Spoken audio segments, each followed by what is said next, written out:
di sini saya akan menjelaskan bab taubat dari kitab Sahih Bukhari Muslim.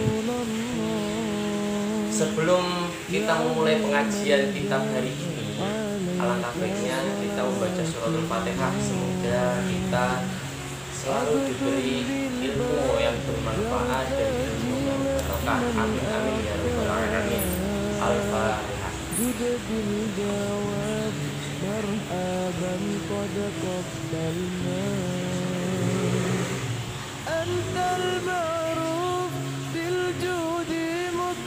Baik, saya akan langsung membacakan dari sini. Bismillahirrahmanirrahim. Hadatsana Abu Bakr ibnu Abi Syaibah, hadatsana Undar an Syu'bah an Amr ibnu Murrah an Abi Burdah qala sami'tu al-Qurra wa kana min ashabin Nabi sallallahu alaihi wasallam. Yuhaddisu Ibnu Umar qala Rasulullah sallallahu alaihi wasallam, ya ayyuhan nas tubu ilallahi fa inni atubu fil yaumi ilaihi mi'ata marrah. Abu Bakar bin Abi Syaibah memberitahu kami, Bundar memberitahu kami dari Syu'bah, dari Amr bin Marrah, dari Abu Burdah, ia berkata, aku pernah mendengar Al-Akbar, seorang sahabat Nabi SAW, memberitahu Ibnu Umar, ia berkata, Rasulullah pernah bersabda, wahai manusia, bertobatlah kepada Allah, sungguh aku bertobat kepada Allah dalam sehari sebanyak 100 kali. Nah, jadi dari hadis tersebut dijelaskan bahwa Kanjeng Nabi Muhammad SAW ia meminta ampunan atau bertobat kepada Allah Subhanahu wa taala itu dalam sehari sebanyak 100 kali. Subhanallah. Nah, sedangkan kita manusia yang berumur dosa, manusia yang sering membuat kesalahan kok santai-santai saja, padahal kita tahu neraka itu ada. Padahal kita tahu betapa kejamnya siksa neraka, betapa panasnya api neraka. Alhamdulillah mendarik. Semoga kita selalu diridhoi oleh Allah Subhanahu wa taala, dan semoga kita sebagai umat atau sebagai calon penghuni surga. Amin amin ya rabbal alamin. Baik, saya akan lanjut membacakan hadis berikutnya. Bismillahirrahmanirrahim. Hadis Abi Musa an Nabi sallallahu alaihi wasallam qala innallaha azza wa jalla yabsutu yadahu bil-lail liyatuba musii'un nahar wa yabsutu yadahu bin-nahar liyatuba musii'ul lail hatta tatlu'a asy-syamsu min maghribiha.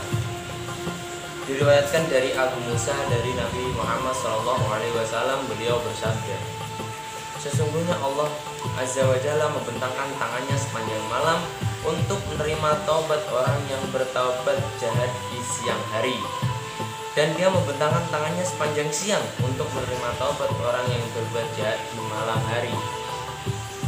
Yang demikian itu hingga matahari terbit dari barat atau hari kiamat.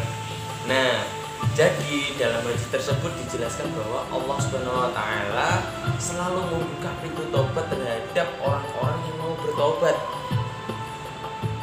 Dari pagi sampai besok pagi, bahkan sampai besok hari kiamat, 24 jam non stop. Sebegitu murahnya Allah Subhanahu wa taala membuka pintu tobat terhadap umat-umatnya yang selalu berbuat dosa, yang selalu membuat kesalahan. Akan tetapi harus digarisbawahi, akan tetapi jangan mentang-mentang Allah Subhanahu wa taala selalu membuka pintu tobatnya terhadap umatnya 24 jam non-stop sampai hari kiamat, kita itu malah menyepelekan atau meringankan atas dosa-dosa yang kita perbuat, atas kesalahan yang kita perbuat. Contoh, saya tadi baru berbuat dosa maling ayam tetangga. Dan saya punya pikiran, besok saya mau maling lagi. Nah, tobatnya nanti saja pas saya sudah tua. Nah, jangan seperti itu, nggak boleh. Kita itu nggak tahu bahwa kita itu diberi umur oleh Allah Subhanahu wa taala itu sampai kapan. Iya, kalau umur kita itu sampai tua, kalau besok dicabut nyawanya,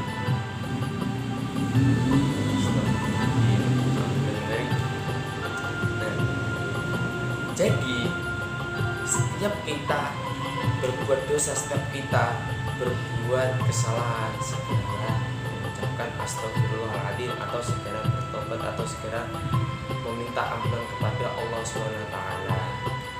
Jangan selalu menyepelekan atau meringankan dosa-dosa, baik dosa-dosa besar maupun dosa-dosa kecil. Karena ingat, Tuhan kita adalah Tuhan Maha Pemurah. Dia selalu membuka pintu tobat terhadap umat-umatnya sampai hari kiamat. Baik, saya akan membacakan hadis berikutnya. Bismillahirrahmanirrahim. Hadis Abi Hurairah radhiyallahu anhu anin Nabi sallallahu alaihi wasallam.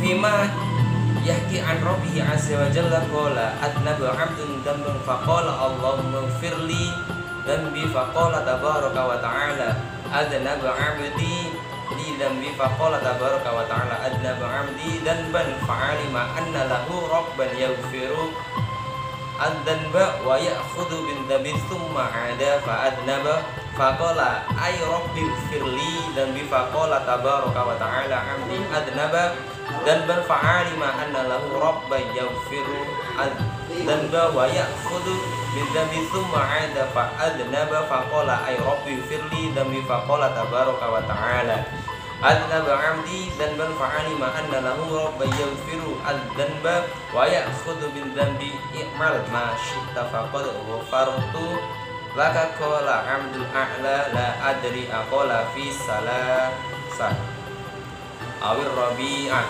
i'mal ma syi'ta. Diriwayatkan dari Abu Hurairah radhiyallahu anhu.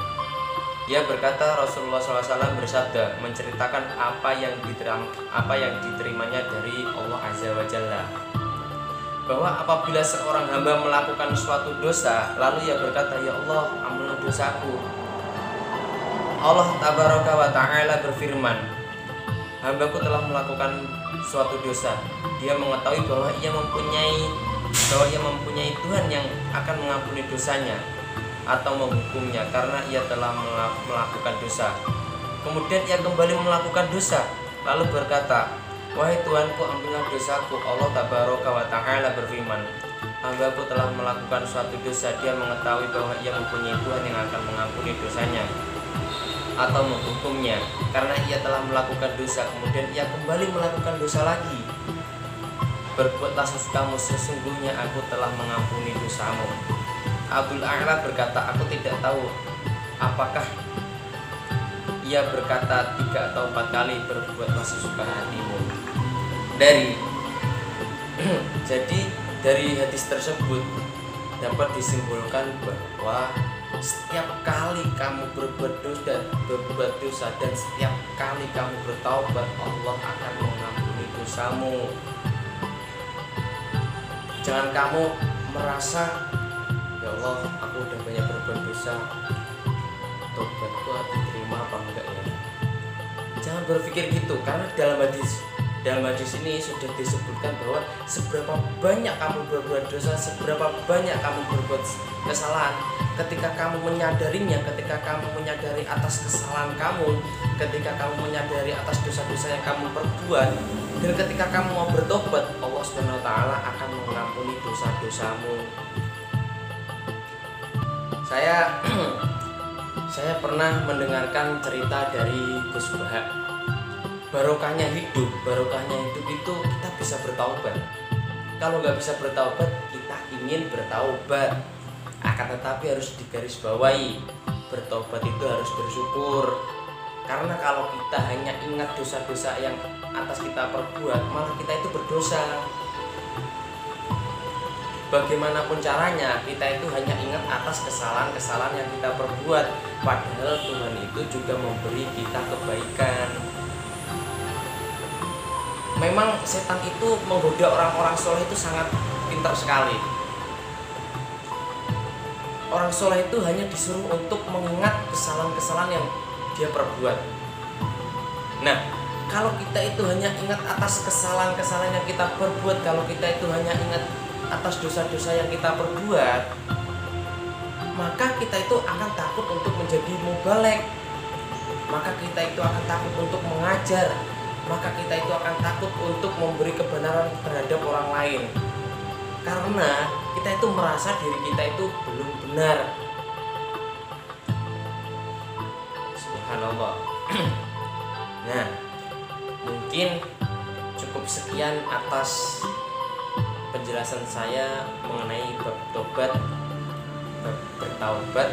Jika ada kesalahan, mungkin dari kesalahan atas muratul kitabnya atau dari kesalahan menjelaskannya, mohon maaf sebesar-besarnya, karena di sini saya juga masih belajar. Wallahul muwaffiq ila aqwamit thoriq. Wassalamualaikum warahmatullahi wabarakatuh. Sekuat hadasan nih bos.